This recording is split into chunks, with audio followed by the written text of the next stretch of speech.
Hello, I'm John Wowak, COO here at Superman Compliance Services. I'm here today with Mark DeAngelis, the Director and Chief Compliance Officer in our core compliance practice. We will be discussing best practices on how to handle compliance deficiencies when identified by the exam staff. The staff come across perceived findings or potential deficiencies in the normal course of their review. After all, it is their job. These findings or deficiencies are communicated in several different ways. They will also be assessed as to the impact on your compliance program, and the staff will attempt to conclude whether the finding is simply an oversight, human error, or mistake, or if it rises to a level of a possible violation of current laws and regulations. Mark, the staff uses a few ways to signal potential findings or deficiencies. Can you walk us through some of these ways? Thanks, John. Be glad to. The first way the SEC will communicate with you is through follow-up meetings, whether they be in person or calls, which at point you'll have time to have discussions with the examiners. You'll be able to perhaps hear the cues from the examiner, a clearer way to judge what the intent of the examiner's focus is. These conversations with the examiner will also allow you to gently probe for further information helpful to your exam. The next part of it will be an informal exit call. The exit call essentially is a last chance, if you will, to ensure there's a meeting of the minds with the examiner. That is to say, regardless of the exam length, the probability of miscommunication or accurate understanding for your business is probable. So you want to take this opportunity to make sure the examiner is basing their conclusions on the correct fact pattern. Thirdly, we'll talk through the direct notification of the deficiency or weakness. This will be in the form of an official letter. The SEC will provide that letter to you within 180 days of the exam conclusion, at which point you'll be able to understand the findings or deficiencies that the examiner has found. And the last part of the exam will be potentially enforcement proceedings. This depends on the materiality of the findings that were expressed in the exam letter to your firm. The enforcement proceedings themselves are a higher level of examination, and it's certainly no way routine. In situations where there is an enforcement action, the clock essentially starts again, and your firm will be subject to further scrutiny and regulatory requests. So, Mark, as being a compliance consultant, clients are probably always asking for your advice on ways to handle deficiencies in some of these communications you discussed. Can you articulate for us some of these best practices or how you would coach a client to get through some of these findings? Sure. In my client conversations under similar circumstances through examinations, here's what I would view as the best practices in line with what Superman's positions are. The first one is gain a full understanding of the examiner's position.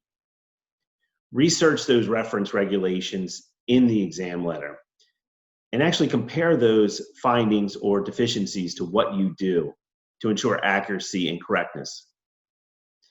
The second point I would mention is make sure that all the information is provided. In other words, did the SEC have conclusions without a full explanation from you, or did they perhaps misinterpret what you told them? Thirdly, correct the record if the exam staff's assumptions are off-based. Do it, of course, in a polite way, but make sure you discuss the miscommunications or issues at hand with the examiner. Fourthly, don't commit to remediation until written communication is received. That is to say, wait for a formal letter from the examiner. And don't make a snap judgment or assumption based on verbal communications. Ultimately, the examiner reports to managers and may come back with a different finding than they communicated to you. Next, create an informal internal action plan. Many times the examiners like to see that you've begun remediation work to correct deficiencies when the exam is going on. Another best practice is don't admit fault based on verbal communications. Take that time to assess what you've been told by the examiner. Also, reach for it, research it further. Make sure that you frame your response based on appropriate regulations and the fact pattern at hand. And I think most importantly, don't panic. Materiality matters. That is to say that some findings, while in writing, may come across as impactful to you. In the scheme of things, they're really non-material. You correct it, and you move on as a firm and conclude the exam without any further delays. Thanks, Mark. I think that's very helpful. Most of our clients believe in those things, and we help them get through that. Some of the clients that we bring on are newer clients to us, believe that a zero deficiency letter is an A+ on the compliance grade scale, but not necessarily. It just may mean they didn't look at the areas that had the deficiencies. The SEC always disclaims their findings to say, we only looked at certain things and here are our findings for those certain things. Sometimes if you have a limited number of deficiencies, they may not have looked in certain areas of your compliance program. So Mark, after all the meetings have taken place and the deficiencies discussed and information provided, the dreaded deficiency or finding letter from the SEC arrives at our client's door. What are some of the ideas or best practices you can share with us in handling that deficiency letter? Sure, there's a key few points that I'd like to cover. The first one in response to a deficiency letter is to create a clear and thoughtful response. Solidify your position with examples, possibly even through SEC staff letters or guidance that supports your position. But be sure to be responsive to only those items that the examiner has identified as deficiencies or findings. And another key point here is fight only when necessary, such as it's a material finding or deficiency. A non-material item won't have significant impact to your firm, so it's best just to leave as is, correct it, and move on. Secondly, directly address your concerns with the examiner and clearly articulate the response. Respond to the SEC or other examiners' points as written. Don't offer new information or open other lines of inquiry through your responses. In short, do no harm. Thirdly, involve legal counsel on potentially material items or significant violations.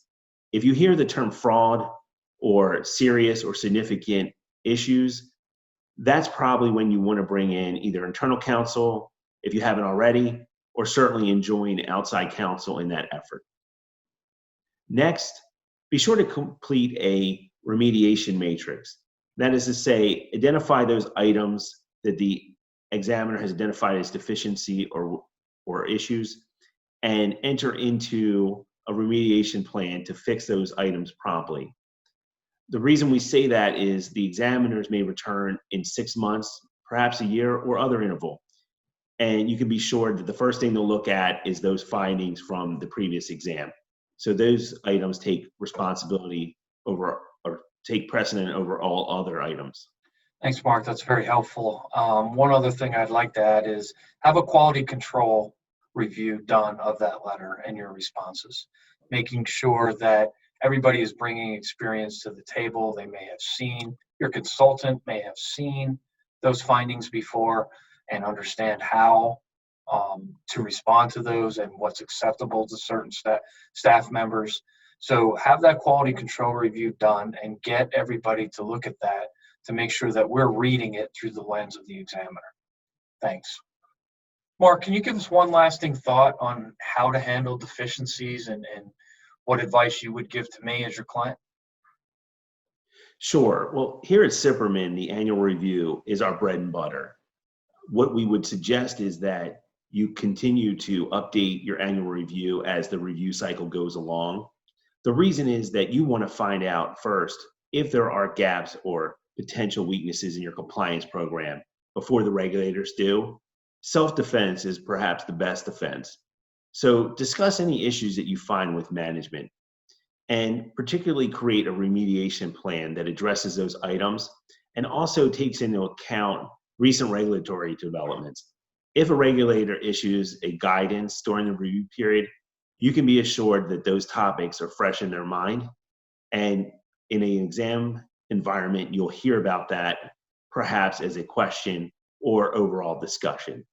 So work properly to ensure that your compliance program is up to date and address any things that can be done prior to the exam as you move forward. Thanks, Mark. Yeah, and I was directly involved with an exam about 4 years ago where our annual review for the client, is one of our services that we do, had 5 findings, and we already put in place remediation measures for that. Exam team came in, and lo and behold, their deficiency letter directly mirrored our 5 findings. And we already had remediation plans in place. So my discussions with management went both ways. They said, why did you serve up our findings on a silver platter to the SEC? And my response was, it goes definitely better when we find it and we remediate it without the regulator finding it. So the client was very happy with that, and the SEC hasn't been back or discussed since. So a thorough annual review, making sure that we're finding those potential deficiencies first and addressing them, goes a long way with the regulators. Thanks, Mark.